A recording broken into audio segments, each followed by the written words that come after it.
Como siempre, o buenos días, buenas tardes, buenas noches, porque con el sistema de streaming estas cosas se visualizan cuando uno puede, ¿no?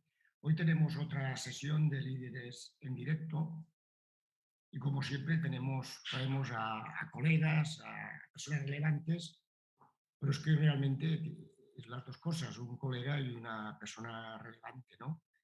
Es Antón Costas Comesaña, presidente del Consejo Económico y Social, doctor en Economía, ingeniero técnico industrial, una persona pues, que ha pasado, que tiene, como comentábamos antes del inicio,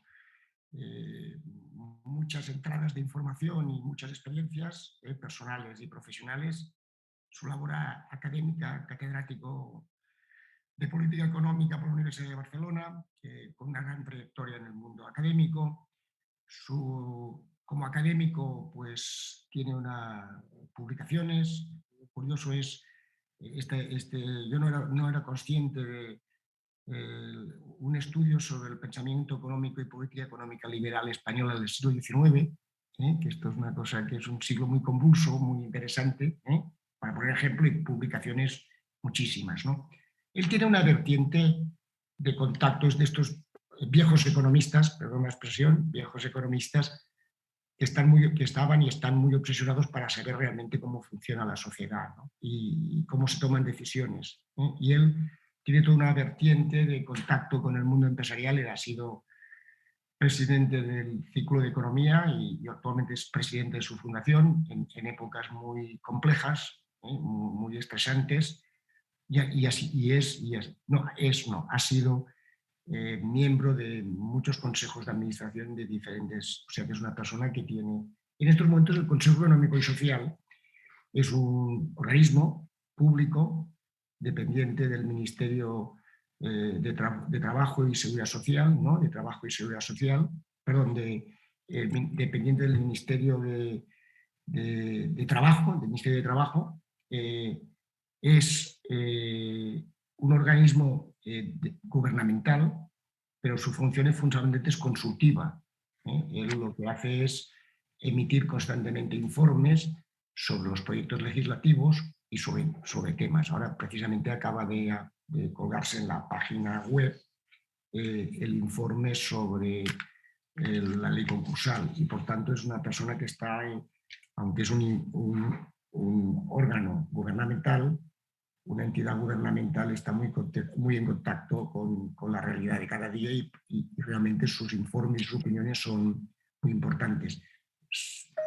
Siguiendo lo que hemos acordado con el colega y amigo, vamos a hacer el mismo formato que vamos haciendo en estas sesiones. Primero él hará una intervención y después Amelia Pérez Zabaleta, la decana de Madrid y vicedecana de nuestra institución, hará unas preguntas y después Juan Carlos de Margarida, decano de Valladolid y secretario del Consejo, hará unas preguntas y todo esto intentaremos hacerlo en un periodo máximo de una hora.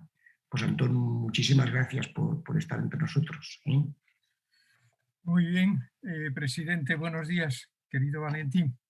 En primer lugar, gracias por esta invitación. Es un honor, pero aún más allá del honor, diría que es un placer poder compartir con todos vosotros este café de la mañana, ¿no? Gracias también por tus amables palabras de presentación. Solo tengo que corregirte una cosa, presidente. El Consejo Económico y Social no depende de nadie, no depende del Ministerio de Trabajo ni del propio gobierno. Es un organismo que tiene su vínculo directo en la Constitución española y que es un organismo independiente. Eso sí, al presidente no lo nombra el gobierno, al presidente, en este caso yo, lo propone el Ministerio de Trabajo, el Ministerio de Economía y el Ministerio de Hacienda, de acuerdo con la ley del 91. Pero lo propone. Quien lo elige son los 60 consejeros y consejeras del CES, pero insisto en esto, no me lo veas como una rectificación, pero me importa decirlo. No, el organismo es absolutamente independiente. De ahí la importancia que tiene la labor consultiva que tiene el organismo. Esto, insisto, el agradecimiento. Yo quería aprovechar estos 20 minutos que me han dado así para fijar posición sobre una cuestión que no está normalmente en nuestro debate. Nuestro debate, como es lógico, se orienta más a la prosa, ¿no? A las cuestiones cotidianas, a lo que John Maynard Keynes llamaba la Dentridge Approach, ¿no? La aproximación del dentista, decía él, a los problemas urgentes, ¿no? El dolor de muelas en este caso, pero a mí me gustaría ir un poquito más allá, lo que él llamaba una visión más filosófica de los problemas económicos, porque creo que hoy vivimos de nuevo una etapa donde, además de atender a los problemas concretos, que supongo que vendrán en las preguntas, debemos también tener una visión más global para comprender lo que nos está ocurriendo y también para encontrar respuestas a esos problemas. Yo he titulado esta charla un poco alrededor de la idea de prosperidad compartida. A lo mejor les sorprende, pero déjenme entrar con un ejemplo y después voy al núcleo de las dos cuestiones que me gustará abordar con ustedes. Miren una cosa, yo creo que la COVID está poniendo de una manera sorprendente, no me la esperaba, por eso digo sorprendente,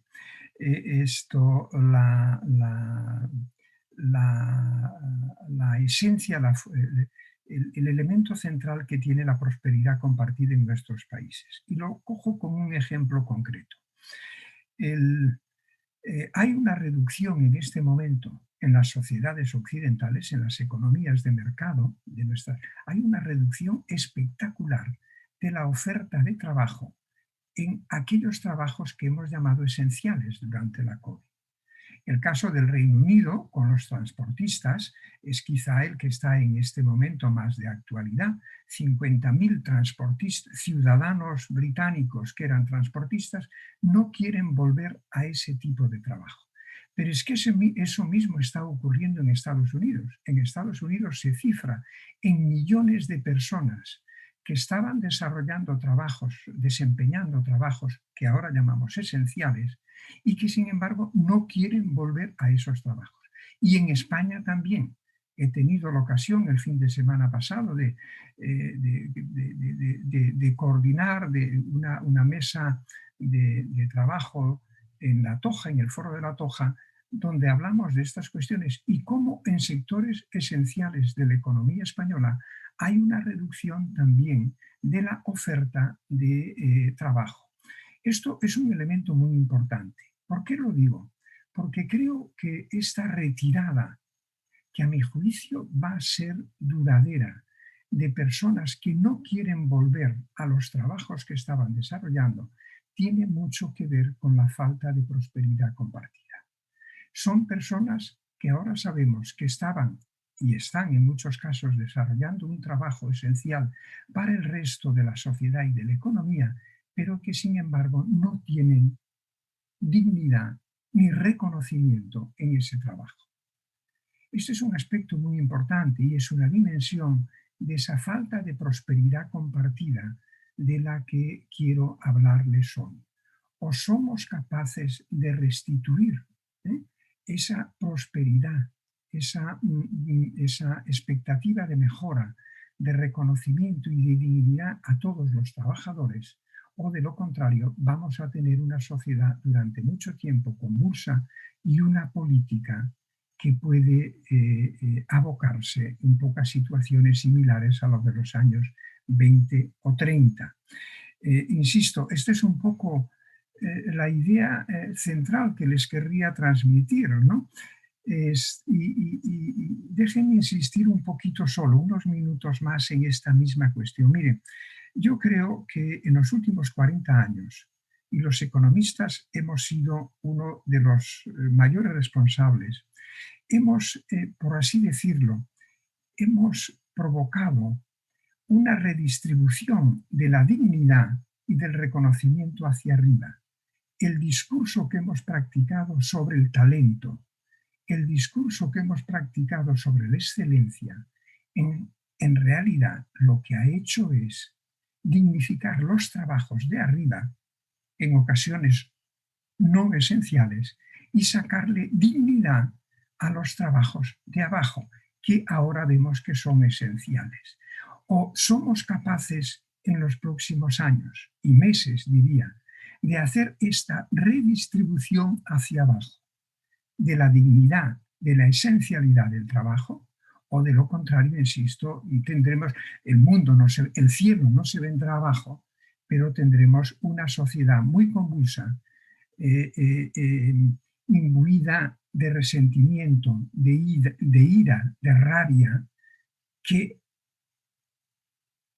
significará un gran caldo de cultivo para la polarización política y el populismo. Esto sería la centralidad de mi mensaje de hoy, por eso creo que buscar políticas y comprometernos con ellas, buscar políticas que traigan prosperidad compartida, ahora decimos prosperidad inclusiva, es fundamental. Y lo podemos hacer porque nuestros mayores lo hicieron después de la Segunda Guerra Mundial y de la Gran Depresión de los 30. El contrato social que se hizo a la salida de la Segunda Guerra Mundial trajo lo que llamamos los 30 gloriosos años, donde todo funcionó razonablemente bien, porque fueron años que trajeron prosperidad compartida. Este sería mi centro del discurso de hoy, pero como aún tengo unos minutos más, permítame plantearles dos preguntas que son las que me han ocupado y me siguen ocupando a lo largo de estos años. Y comienzo con una frase que era la última frase de un libro que publiqué junto con José Carlos Arias, catedrático de la Universidad de Vigo, en 2016. El título era La nueva piel del capitalismo, de 2016, y acababa con esta frase. En este ensayo hemos abogado por un capitalismo civilizado, capaz de reconciliar la lógica económica del sistema de mercado con una idea de democracia y moral cívica. Porque quién sabe si la alternativa no será la decadencia o la barbarie. Era el año 2016 y creo que hoy esta cuestión es aún más urgente. De hecho, es la que alimenta, presidente, no he venido a hablar de mi nuevo libro, pero hago una pequeña referencia. Dentro de un mes se publicará un nuevo libro que es un poco recoger en el que recojo aquel reto y lo abordo en este momento. Se llama Los laberintos de la prosperidad. Las dos cuestiones que yo querría dejar aquí planteadas, si me lo permiten, porque sé que después en el coloquio probablemente no vamos a volver a ellas, son las siguientes. La primera es, ¿qué es lo que hace que una democracia liberal con economía de mercado funcione armoniosamente, genere prosperidad compartida y prevenga a la democracia de caer en el caos? Para mí esta pregunta es relevante. Son de esas grandes preguntas que Keynes nos decía en los años 20 que teníamos que plantearnos. ¿Qué es lo que hace que una democracia liberal y una economía de mercado traigan armonía social y política? A mi juicio, la respuesta a esta primera pregunta es la existencia de un contrato social que reparta bien la prosperidad, de un contrato social que sirva como pegamento, por decirlo metafóricamente, de la sociedad. Una sociedad liberal, con grandes diferencias de riqueza y de ingresos, puede funcionar bien si en su seno hay un compromiso entre aquellos a los que les va bien las cosas con el sistema y aquellos que se arriesgan a quedarse atrás, y en muchos casos no solo atrás, sino en la cuneta del desempleo permanente, de la falta de ingresos, de la falta de oportunidades, especialmente en los hogares donde viven niños pequeños, ¿no? Esto, a mi juicio, es esta idea de contrato social progresista, un contrato social que sirva de pegamento. Si no somos capaces de construir un nuevo contrato social en los próximos años, para las próximas décadas, insisto, creo que nuestras sociedades van a vivir muy confusas. Mi respuesta se enmarca dentro de lo que en la tradición de la filosofía política se llama el contractualismo. Ahí están desde Thomas Hobbes a John Locke, al propio Jean-Jacques Rousseau, a Immanuel Kant, o modernamente, en el finales del siglo pasado, ese gran filósofo de la justicia. Estoy hablando de John Rawls. Los economistas, sin embargo, no estamos familiarizados con esa noción de contrato social, porque nuestra formación nos lleva en muchos casos a creer en una falacia que es tremenda.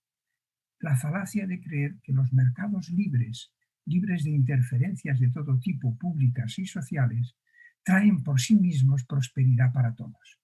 Esto es una exageración del pensamiento clásico, del buen pensamiento clásico, pero que ha tenido y sigue teniendo en nuestra disciplina una influencia tremenda. Yo creo que los economistas nos tenemos que familiarizar más con la idea de sistema de mercado, pero también con la idea de contrato social, que es el pegamento que ha de unir a la economía con la sociedad. La segunda pregunta que les querría dejar, insisto, y supongo que después no saldrá, es ¿por qué motivo hay tanto resentimiento? ¿Por qué motivo hay tanta rabia, tanta ira, tanto miedo en nuestra sociedad, especialmente en las clases trabajadoras, y miedo en las clases medias? ¿Por qué motivo? Yo creo que esto es una pregunta que nos tenemos que hacer, porque la intensidad del malestar social que hay hoy en las democracias y el exceso, digo exceso, utilizo el adverbio de polarización política, porque la polarización política no me preocupa, es consustancial a la democracia. Lo que es malo es el exceso. Con la polarización política pasa como el colesterol, ¿no? Que si hay del bueno es bueno, lo peligroso es un exceso del malo. Pues bien, a mi juicio hay en nuestra sociedad una intensidad de malestar social, un exceso de polarización política y un retorno como consecuencia del populismo autoritario. Y esto, si lo dejamos consolidar en nuestras sociedades, no dejará funcionar ni a la sociedad, ni a la economía, ni a la democracia. E insisto en este riesgo que los economistas no acostumbramos a tener en cuenta. Hay un vínculo entre progreso económico, crecimiento económico, prosperidad compartida, progreso social y democracia. Es un círculo virtuoso, pero se rompe fácilmente.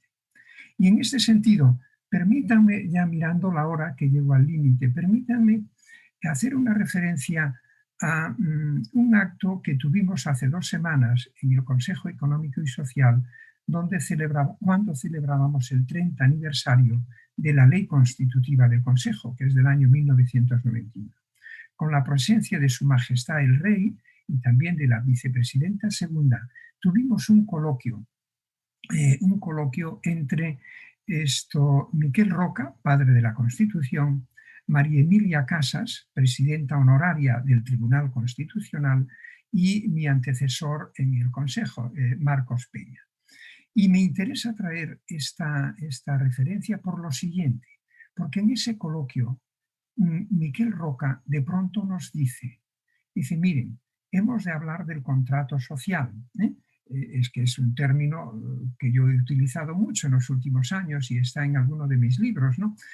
Y nos decía, hemos de hablar del contrato social porque es esencial. ¿Y saben por qué es esencial? Porque sin él la democracia no se sostiene. Y de pronto dice Miquel Roca, dice, miren, lean ustedes el artículo 1 de la Constitución española. Y el artículo 1 que es el primero, por lo tanto se supone que es la base de todo lo demás, ¿no? El artículo 1 de la Constitución española dice lo siguiente: España se constituye en un Estado social y democrático de derecho. Y Miquel Roca dice, tengan ustedes en cuenta el orden, Estado social y democrático. Dice, no es indiferente, no es casual. o somos capaces de construir ese Estado social, o de lo contrario, el Estado democrático de derecho sufrirá mucho. Esta es un poco la segunda idea que les querría transmitir, y acabo con dos cosas. Si están de acuerdo en esto, tenemos que ir a la raíz de fondo que a mi juicio está detrás de este malestar social y de este caos que tenemos delante. Y a mi juicio ese malestar, esa raíz de fondo, es la tremenda desigualdad en todas sus dimensiones que se ha vuelto a inocular, como hace 100 años ocurrió en nuestra sociedad. Y no me preocupa solo, y hasta para provocar, no me preocupa fundamentalmente la desigualdad de renta y de riqueza, me preocupa la desigualdad de oportunidades, porque cuando una sociedad percibe que hay oportunidades, es capaz de soportar desigualdades de ingreso y de renta, pero cuando percibe que no hay igualdad de oportunidades, eso es un cóctel tremendo. Por último, una llamada a nosotros, los economistas.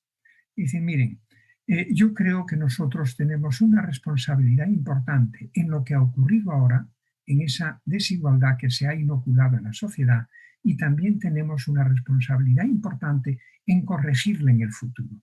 Somos capaces de ofrecer a la sociedad y a los dirigentes políticos como una especie de carta, de menú de políticas que son capaces de reducir la desigualdad. Cada uno después escogerá en función de sus preferencias, pero nosotros tenemos que ser capaces de ofrecer, insisto, como un restaurante, una carta de platos, un menú, donde cada uno eligiendo el que más le guste, sin embargo, todas esas políticas logren reducir la desigualdad. Y en este sentido, y acabo con una cosa, dice, mire, es verdad lo que decía el presidente, yo mi formación inicial es de ingeniero técnico industrial. De hecho, diría que es de aprendiz, porque comencé a trabajar a los 14 años, que era la edad legal en aquel momento, en un astillero de la Ría de Vigo, ¿no? Y tengo una mentalidad muy industrialista, pero me vine a Barcelona a estudiar economía. Y en la facultad me enseñaron una cosa muy perversa y que yo expliqué a mis alumnos hasta hace 7 años. Expliqué la ley de Ockham, que es la idea de que eficiencia y justicia social, equidad, decimos nosotros, tienen un conflicto, son de alguna manera contrarias, ¿no? Usted puede querer aumentar la justicia social, me decían, pero tiene que aceptar el coste de oportunidad de reducir la eficiencia económica. Eso era tremendo. Desde hace 7 años hay una nueva epifanía, que no viene del Vaticano, por cierto, viene de instituciones como el Fondo Monetario Internacional y de la buena investigación económica.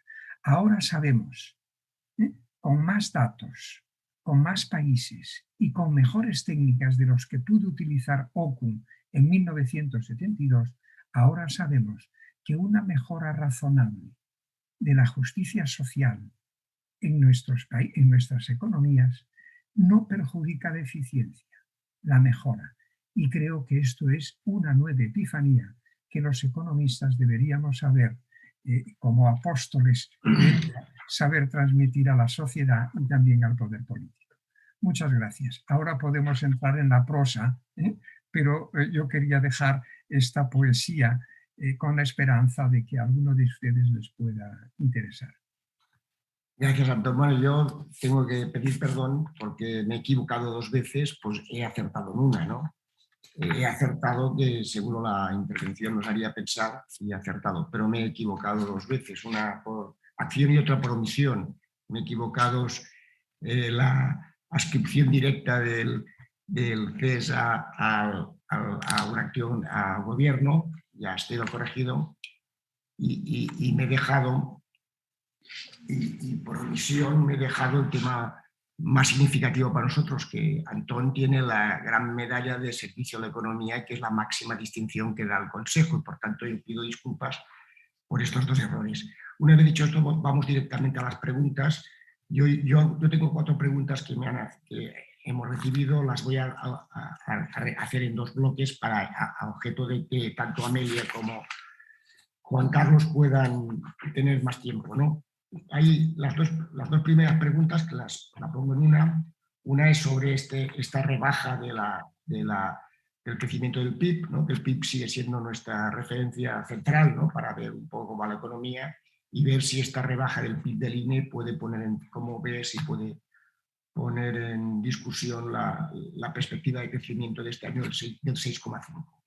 La otra es sobre la inflación, ¿no? Esta inflación, aparte de que si es coyuntural o no, el hecho de que tengamos una inflación medio punto superior a la media comunitaria, si esto qué efecto puede tener en la competitividad de la economía española, ¿no? ¿Voy allá? Sí. Muy bien. Vamos a ver. Yo estoy esperando aún una explicación del INE, ¿no? Porque la corrección ha sido de tal magnitud que creo que es necesario una explicación de por qué se ha hecho esa corrección. Tengo la seguridad, no pongo en duda de que hay razones, pero me gustaría comprenderlo mejor. La segunda parte de tu pregunta era, bueno, si eso puede comprometer un poco el crecimiento. Yo creo que no sé si la tasa del 6,5 en concreto, pero a mi juicio, es una opinión que tengo desde hace tiempo, la economía española seguirá siendo la economía occidental con mayor tasa de crecimiento. Si me permites, presidente, no ser muy riguroso en el lenguaje, ¿por qué motivo lo creo?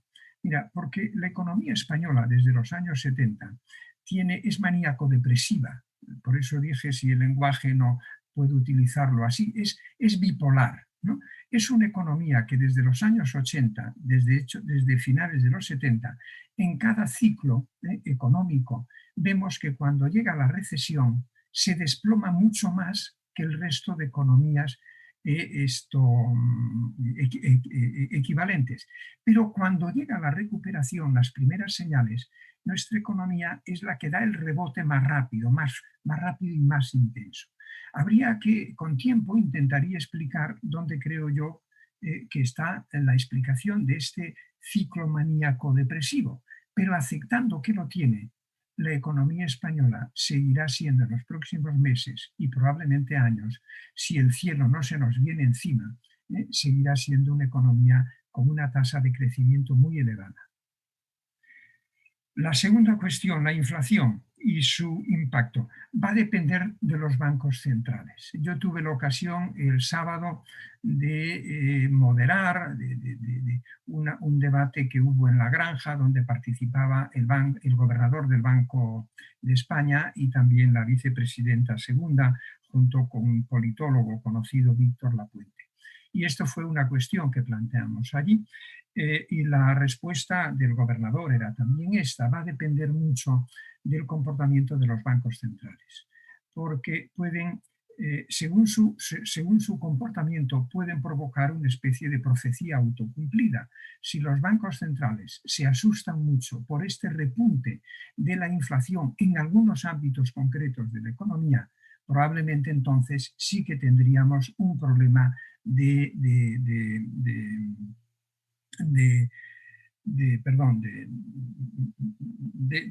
caray, no me sale la palabra, de freno a la recuperación. Yo de momento no veo que los bancos centrales vayan a ir por ese lado. ¿Podemos tener en algunos sectores concretos algún problema adicional de competitividad? Creo que sí, pero recordad una cosa, que para un economista, o al menos para un macroeconomista, la palabra esencial no es competitividad en el sentido convencional de la palabra, es productividad. Nosotros podremos ser más competitivos a través de mejoras de productividad. Y sorprendentemente hablamos muy poco de productividad en los últimos tiempos, presidente. A ver, dos preguntas también. Una es sobre el salario mínimo, ¿no? La conveniencia, no conveniencia de la subida del salario mínimo, estas subidas un poco seguidas, ¿eh? Y después, la conveniencia o no, pues los presupuestos sigan teniendo este matiz tan expansivo, ¿no? Teniendo en cuenta la pospandemia o al final de la pandemia y estas tensiones de precios. Vamos a ver, aquí tengo que recordar que soy presidente del Consejo Económico y Social y en estos dos temas es importante hacer este recordatorio, insisto, porque la posición como presidente tiene que ser la posición de la institución, ¿de acuerdo? Pero haciendo esta advertencia, ¿no? Y para que no se entienda en todo caso, creo que sería una descortesía, sin embargo, quedarme en lo que he dicho, ¿no? Pero para que no se entienda tampoco lo que voy a decir como una posición de la institución o de todos sus consejeros y consejeras. Vamos a ver, mire, yo a veces digo, presidente, que hay una forma de saber si estás delante de un buen economista o de un no tan buen economista.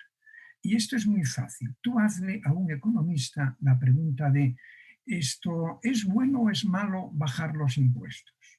¿Es bueno o es malo subir el salario mínimo?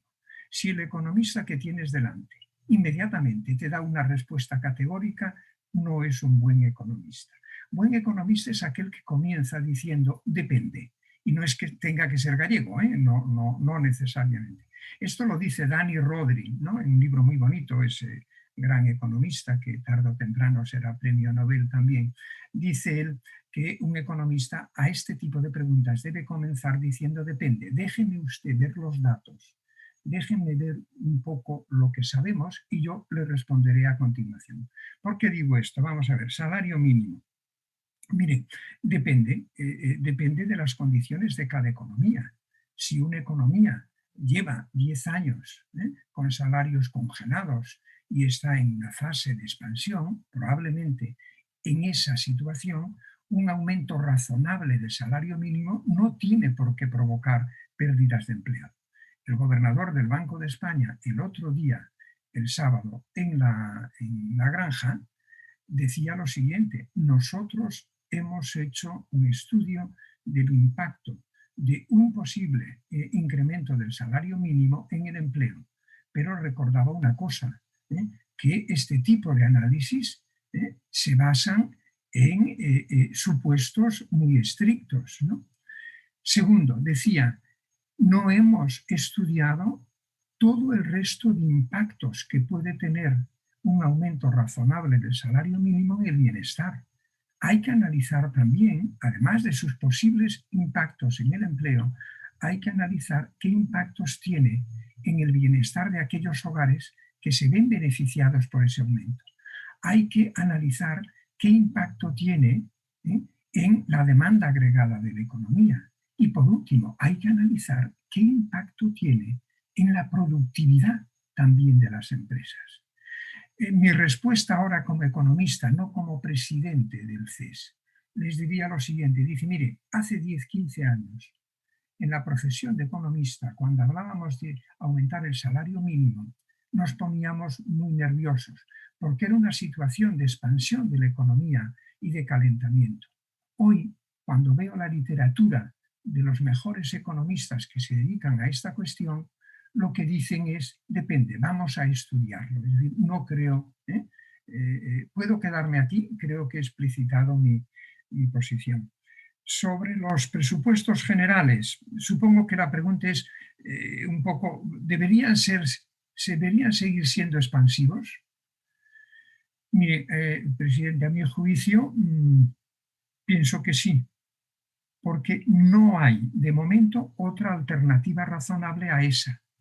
Lo que sucede es que a la vez que tenemos que mantener estos presupuestos expansivos para financiar, entre otras cosas, los ERTEs, entre otras cosas, a la vez tenemos que estar contemplando también cuál va a ser la senda de estabilidad futura que vamos a defender, que vamos un poco a proponer. Pero esas dos cosas tienen sus momentos diferenciados. Como dice la Biblia, hay un momento para cada cosa. Y este es el de los presupuestos. Gracias. Amelia, por favor. Muchas gracias, presidente, y muchísimas gracias por esta magnífica pues, lección que nos ha dado en 20 minutos, pero que ha sido un placer escucharle y sobre todo pues, nos hace reflexionar mucho. Y yo voy a seguir con las preguntas y voy a continuar con el mercado de trabajo, que ya sé que ha iniciado Valentín, y le iba a preguntar primero, el Consejo de Ministros acordó la ampliación de los ERTE hasta febrero del 22. En este sentido, ¿qué puede pasar después de esta fecha? ¿Se van a poder absorber posteriormente esos trabajadores afectados por los ERTE? Y quizás está relacionado con la pregunta de los presupuestos generales del Estado. A lo mejor esos presupuestos expansivos van a poder permitir que se puedan insertar. Pero ¿cree que vincular los nuevos ERTE a formación va a ser una medida efectiva también? Muchas gracias, decana, y gracias por esas palabras halagadoras. A esta edad de la vida ya uno no se pone rojo, es decir, le gustan los halagos, ¿no? Muchas gracias. Vamos a ver, la respuesta más honesta. ¿Qué va a pasar después de esa fecha? La respuesta honesta es no lo sé.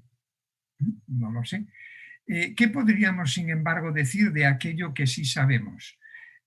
Primero, los ERTES han sido una innovación social, a mi juicio, la más poderosa que hemos hecho en las últimas décadas. Estaban ahí en la legislación, pero no la habíamos aplicado de forma masiva.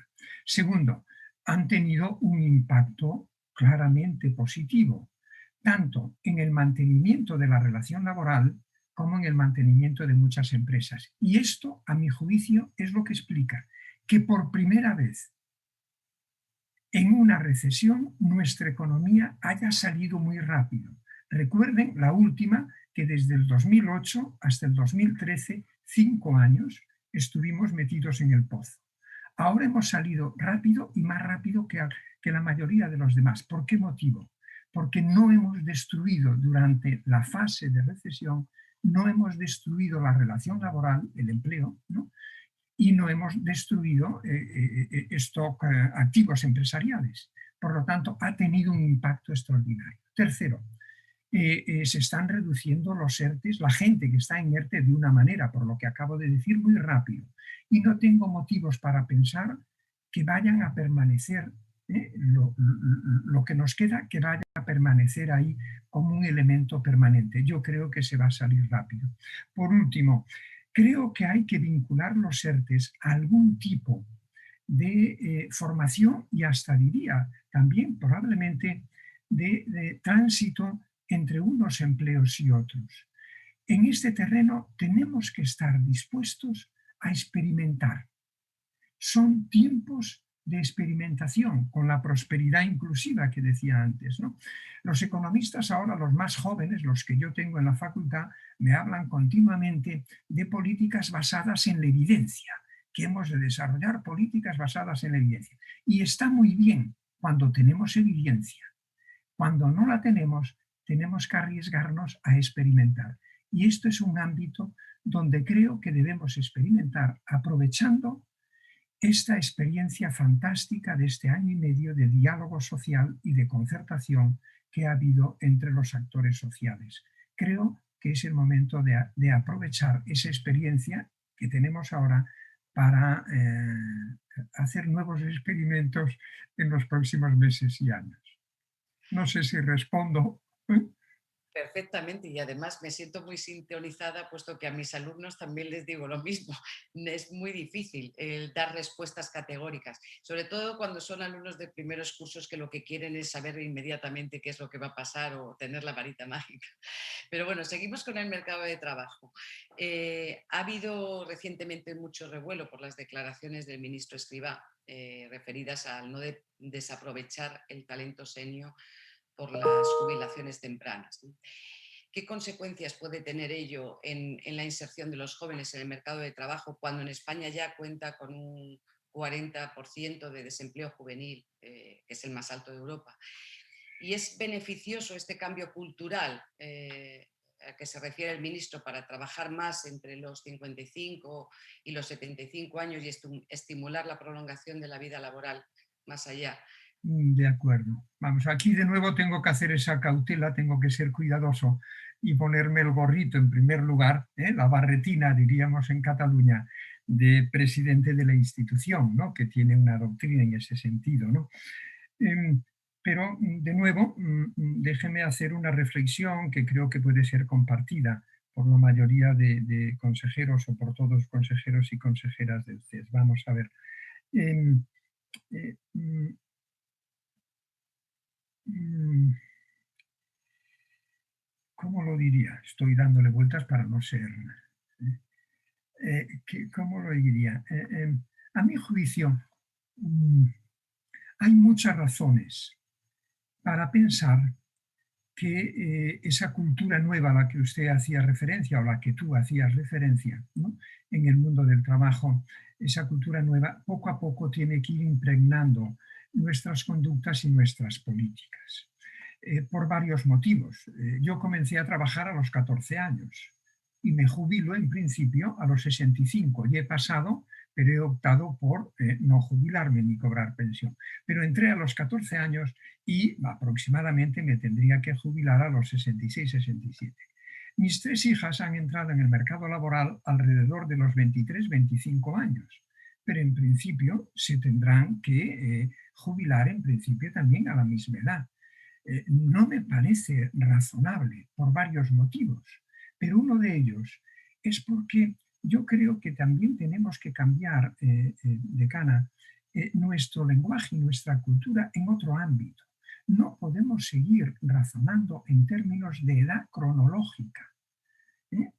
A mi edad, mis abuelos estaban consumidos por un trabajo durísimo que les había consumido, ¿no? Yo no me veo tanto, ¿no? Yo creo que hoy tenemos que hablar, en vez de edad cronológica, de edad biológica. ¿Qué edad biológica tenemos en relación con?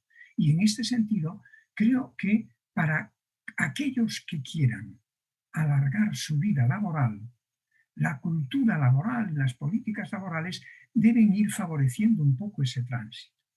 Pero al hablar de tránsito, decana, hace unos días, de nuevo, en ese acto al que he hecho referencia en el CES, en una parte, Miquel Roca me decía una cosa, como gran jurista, abogado que es. Me dijo de pronto una cosa, dice, mira, Antón, he aprendido en mi vida que la ley son las disposiciones transitorias.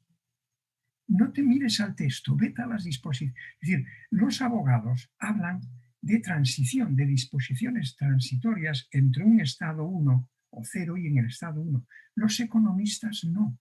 No nos dedicamos a ver cómo podemos hacer la transición hacia un lado y el otro.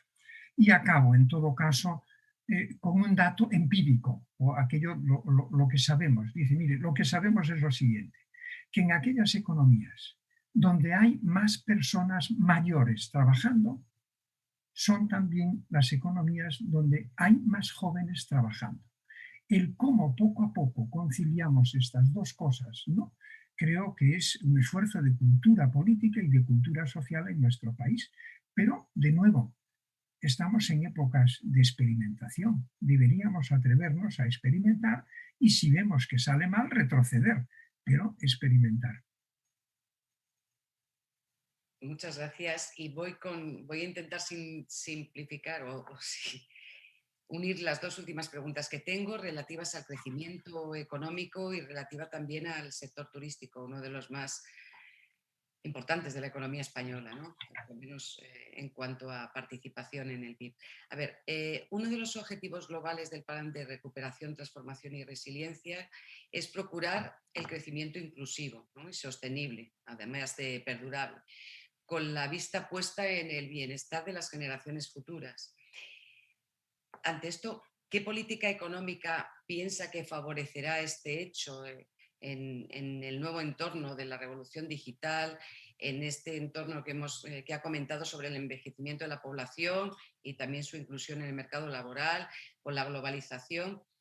Y avanzando un poco más ya concretamente en el sector turístico, en el sector de restauración, que que se ha visto muy afectado por la COVID.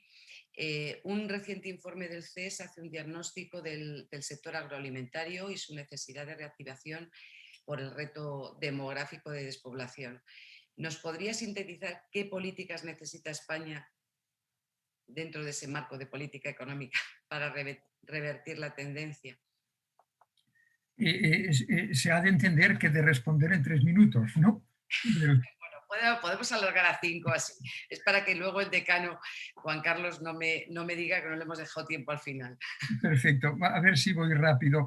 La primera cuestión, ¿no? Déjenme entrar de esta manera.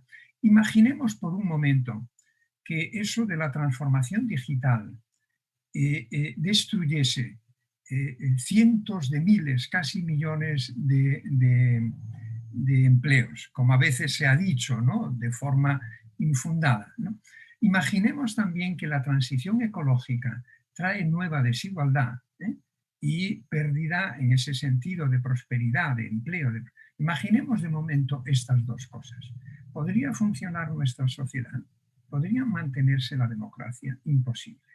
Si no somos capaces de garantizar que la transición digital, la transformación digital y la transición ecológica van a ser en beneficio de todos, es decir, no va a perjudicar a los que ya están peor, esto sería, no habría posibilidad de transformación digital ni de transición ecológica.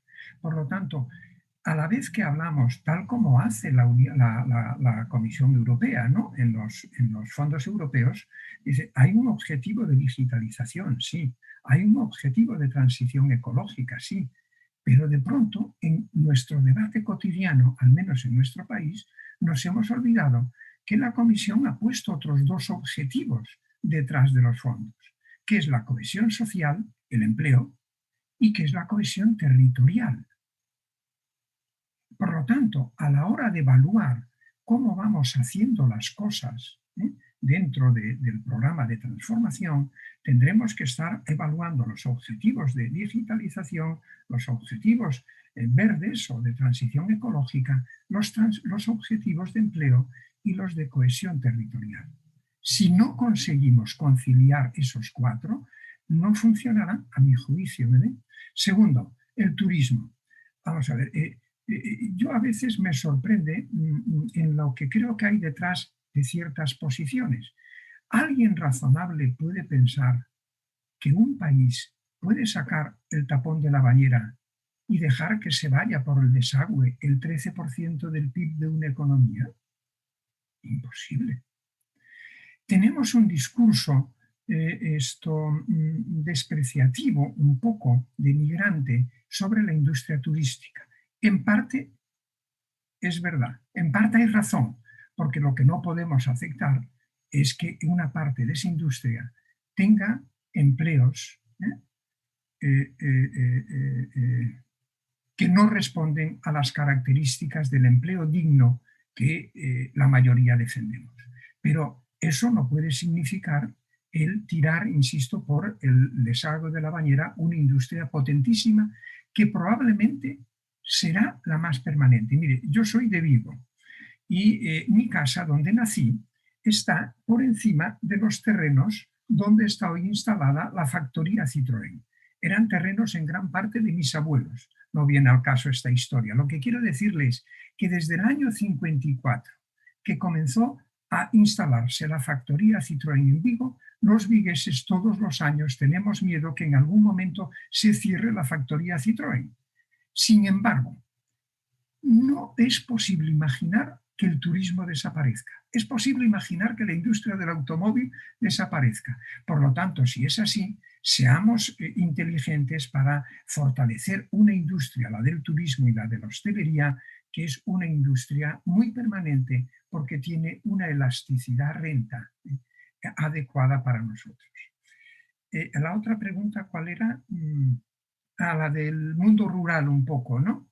Sí. No, el Consejo Económico y Social aprobó, el Pleno aprobó hace 3 semanas, un informe que se llama un medio rural vivo y sostenible. Es decir, escapamos, en primer lugar, de hablar de un mundo rural despoblado y vaciado, porque ¿quién caray se va a quedar en un mundo al que decimos que está vaciado y despoblado? Nadie, ¿no? Imposible. Lo primero tienes que defender que eso es un mundo vivo y sostenible, que de la misma manera que hablamos de smart cities, ¿no?, de ciudades inteligentes, podemos también hablar de un mundo rural inteligente. Yo en este sentido, viendo el tiempo, decana, hay dos propuestas que están en ese informe que creo que son muy importantes. En primer lugar, hemos de fortalecer las infraestructuras, la inversión en infraestructuras sociales del mundo rural. Es decir, la igualdad de derechos en acceso, pongo por caso en tiempo de llegada a un hospital, tiene que ser la misma en el ámbito urbano que en el ámbito rural. Hemos de invertir en infraestructuras sociales que no incentiven a las personas a marcharse, que incentiven a las personas a quedarse. Y en segundo lugar, hemos de invertir de una manera rápida y potente en la conectividad. Una conectividad 5G no que llegue a la mayor parte de los pueblos del rural, sino que llegue a la última explotación agraria, que esa explotación pueda hacer la declaración del IVA a través de Internet y no como sucede ahora. Porque miren, las infraestructuras viarias de movilidad son importantes, pero en ausencia de lo otro, esas infraestructuras de movilidad tienden a incentivar a que la gente se vaya. Las infraestructuras de conectividad son las que fortalecen que las personas permanezcan en su medio y que otras quieran volver o sencillamente volver o instalarse en el medio rural. Yo le diría que estos dos tipos de infraestructuras, inversión en infraestructuras sociales e inversión en infraestructuras de conectividad. Pues muchísimas gracias, un placer. Juan Carlos, por favor. Muchas gracias, Amelia. Bueno, es un placer, como decía Amelia y el presidente Valentín Pich, de escucharle, primero por las reflexiones que nos llevamos, que más que ideas son reflexiones, y sobre todo por el sentido común en la expresividad de estas reflexiones. Yo le voy a hacer, tengo 4 preguntas, pero una es en el contrato social. Yo creo que ya nos ha contestado y ha expuesto en su proyección inicial pues todo lo que había que hablar del contrato social. Yo le voy a preguntar inicialmente sobre los fondos europeos, ¿de acuerdo?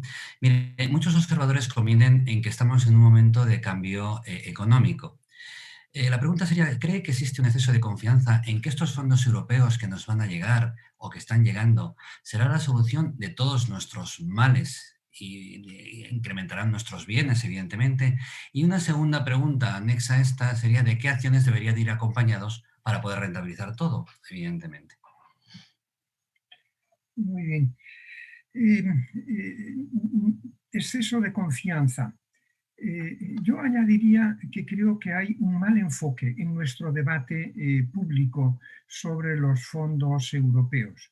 Vamos a ver, hay una máxima clásica, ¿verdad, decano?, que dice que no hay rumbo, no hay vientos favorables para el que no tiene rumbo.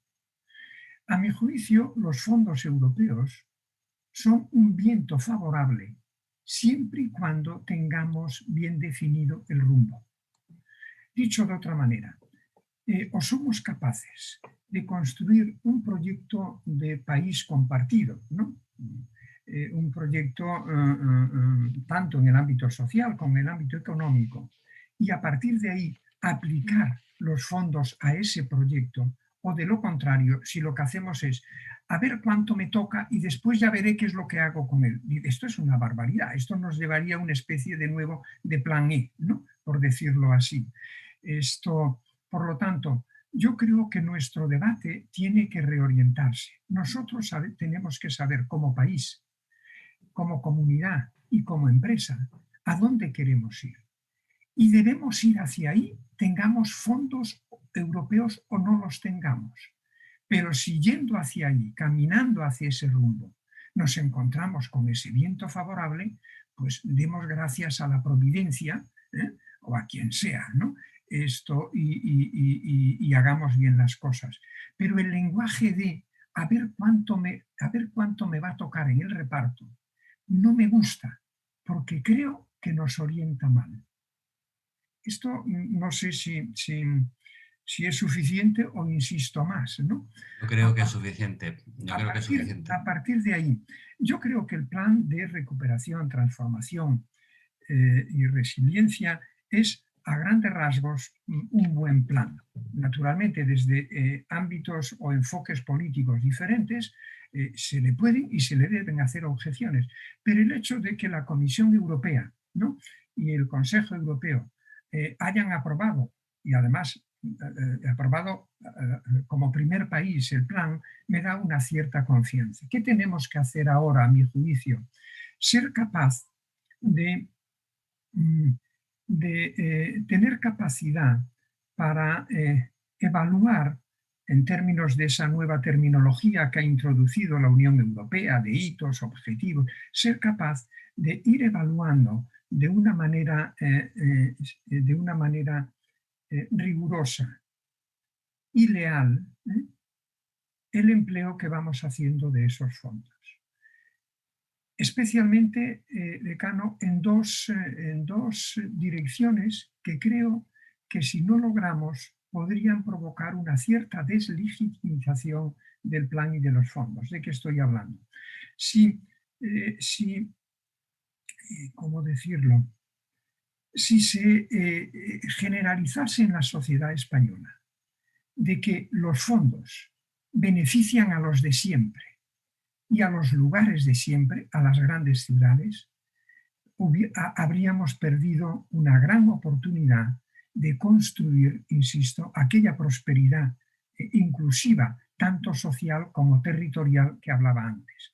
Por eso creo que anteproyectos de ley como los que han llegado al CES en estas últimas semanas, sobre un anteproyecto de ley de crear y crecer, orientado al crecimiento, a la creación y crecimiento de las pymes, y otro sobre startups, son medidas importantes orientadas a, insisto, a legitimar los fondos europeos en el ámbito de las pymes y legitimar los fondos europeos en el ámbito del conjunto del país, del conjunto del territorio, incluido el mundo rural. Yo creo que si conseguimos esto, los fondos habrán sido un viento favorable para ese rumbo que es ese proyecto compartido de país que la mayor parte de nosotros queremos.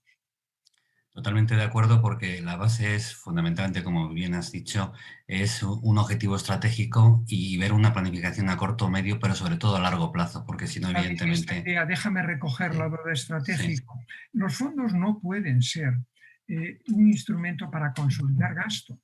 El gasto que tengamos que hacer de ahora en adelante hay que financiarlo con los presupuestos y con los impuestos. Los fondos son para inversiones estratégicas, que una vez que las haces, sean capaces de generar ellas nueva productividad y nueva riqueza, pero no podemos derivar los fondos hacia gasto, insisto, porque eso sería una mala aplicación. El gasto que necesitemos hacer nos tiene que venir de nuestra capacidad presupuestaria propia. Muy bien, muchas gracias. Una pregunta, más que nada por saber un poco de los trabajos e informes que realiza el CES. Entre las funciones del Consejo Económico y Social se encuentra la de elaborar, a solicitud del Gobierno o de sus miembros, o por propia iniciativa, estudios e informes que se relacionen en el marco de los intereses económicos y sociales que son propios de los interlocutores sociales. Está claro que mucha gente no sabe realmente todo el trabajo que lleva un Consejo Económico y Social por detrás. Yo, al estar experto en el CES Castellón, lo conozco, pero sí es conveniente saber qué estudios o qué informes en estos momentos relevantes está trabajando CES España o CES de las distintas comunidades autónomas para intentar dar soluciones a los problemas que tenemos, evidentemente. Muchas gracias por esta pregunta. Sí, yo creo que el Consejo y los consejos autonómicos tenemos que dotarnos de mayores mecanismos de voz hacia afuera que nos hagan más visibles, que nos hagan más presentes en la vida de los ciudadanos y en la vida también del poder público, ¿no? No tenemos potestas, en este sentido poder, para hacer cosas, pero sí tenemos una cierta autoritas, ¿no? Que debemos utilizar para eso. Gracias, por lo tanto, por esta oportunidad de decirlo. Nosotros tenemos por ley 3 instrumentos. Uno son los dictámenes, que según la ley son obligatorios aunque no vinculantes, es decir, todos los anteproyectos de ley, lo que es la parte prelegislativa de la acción de gobierno, tiene que pasar a través del CES, ¿no?, para su dictamen, insisto, obligatorio pero no vinculante. Y en este sentido estamos en una etapa de gran actividad, porque, de nuevo, el plan de recuperación, transformación y resiliencia, como saben, sus 30 componentes, implica una cantidad de reformas y de cambios legislativos extraordinarios y que pone al CES un poco en el punto de mira de gran parte de esa actividad legislativa. El segundo instrumento es la memoria anual obligatoria, que creo que es un gran instrumento, probablemente poco difundido, tenemos que hacer más esfuerzo en eso. Y en tercer lugar, los dos tipos de informes a los que tú hacías referencia. Los informes de parte, los que nos pide el gobierno, ¿no?, para formar mejor su opinión y su actividad, y los informes propios, ¿no? En este momento, acabamos de aprobar un informe que vamos a llevar el próximo miércoles a debate a Palencia, que después llevaremos a Andalucía, a Jaén, que llevamos a Extremadura, y que la semana pasada el presidente del CES de Valencia me ha pedido también debatirlo en Valencia, ¿no? Ese es el informe sobre un medio rural vivo y sostenible. Este mes aprobaremos otro informe, a mi juicio importante, que es sobre la gobernanza de la Unión Europea, en particular frente a la COVID. Creo que será también un informe importante, porque la COVID nos va a dejar cicatrices muy importantes, cicatrices sociales y macroeconómicas, pero las cicatrices sociales van a ser muy importantes y no deberíamos actuar con fatalismo de creer que esas cicatrices sociales, en términos de desigualdad, en términos de pérdida de escolaridad de niños en hogares pobres, no debemos aceptar que esas cicatrices puedan ser permanentes. Podemos cerrarlas, y creo que ese informe será importante. También lo que decía el informe sobre las pequeñas y medianas empresas, el informe sobre la ley, el anteproyecto de ley de crear y crecer, el de startups, el informe sobre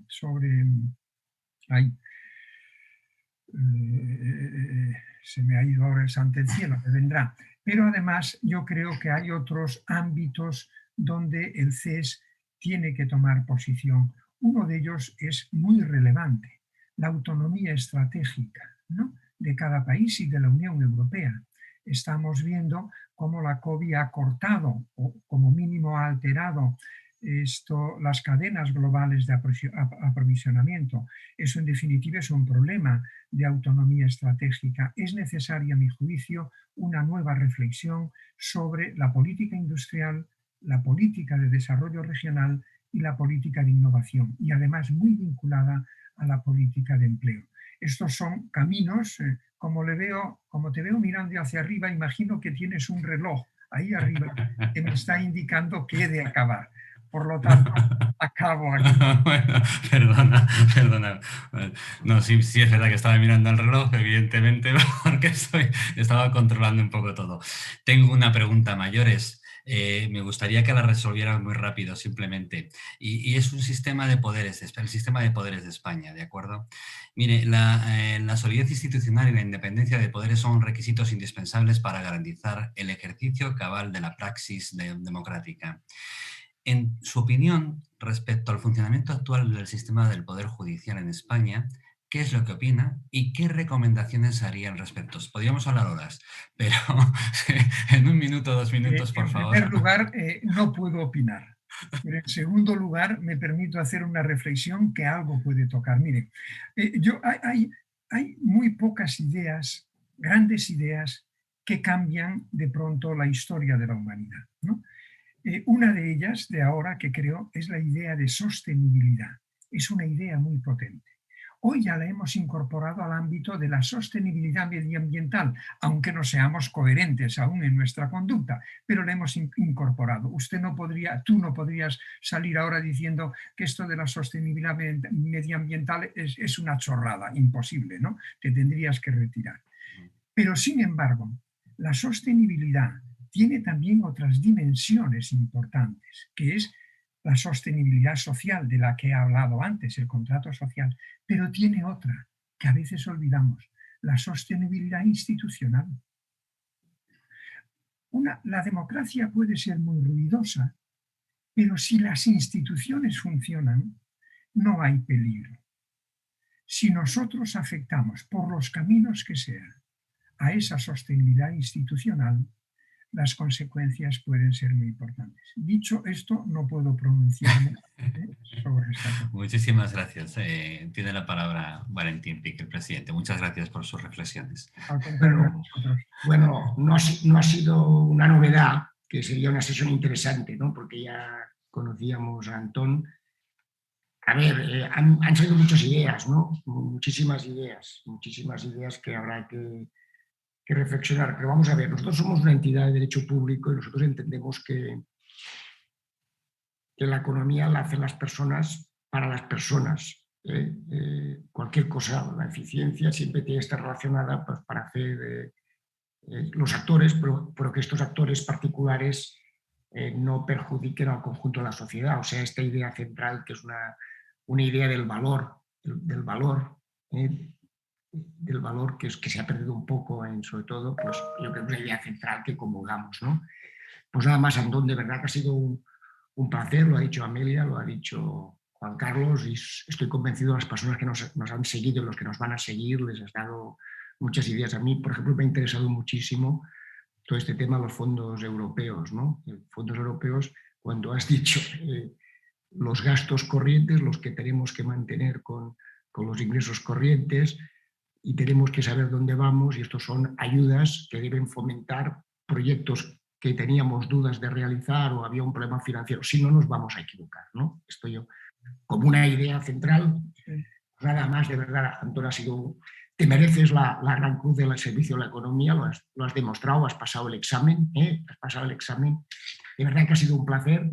El Consejo Social, pues yo animo a que las personas se vayan a la página web y vean los informes que hacéis, que no son informes de lo políticamente correcto, sino que guardáis las formas, pero detrás de cada informe hay detalles. Esta obsesión que tienes tú, que tiene usted, para ver los matices, de conocer realmente a los actores, ¿no? que por su trayectoria en el mundo económico, pues realmente lo ha demostrado esta exposición. Pues nada más, muchas gracias.